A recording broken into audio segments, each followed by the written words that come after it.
राजवाड्यांपासून चालत आलेली आहे आणि राजे लोकांनी ते इथली संस्कृती जतन केलेली अशी ही होळी आहे। निश्चितपणे या होळीला एक वेगळा इतिहास आहे। इथली पहाडातली होळी ही एक कल्चरल होळी आहे आणि ह्या महिन्यातलं आज हे आहे आपलं काय म्हणतो त्याला पौर्णिमा आहे।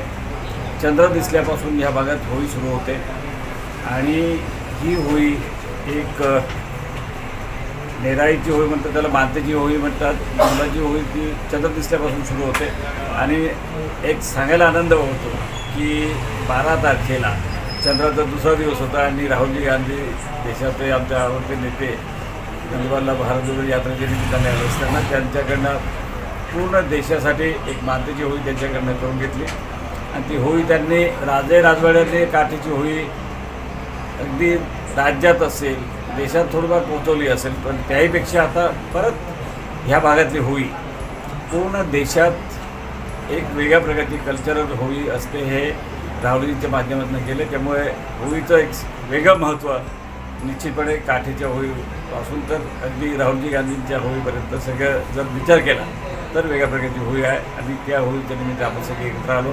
आपण सगळ्यांना होळीच्या खूप खूप शुभेच्छा आणि निश्चितपणे या होळीच्या निमित्ताने या देशात शांतता एक सुबत्ता यावी अशी सगळ्यांना शुभेच्छा देतो।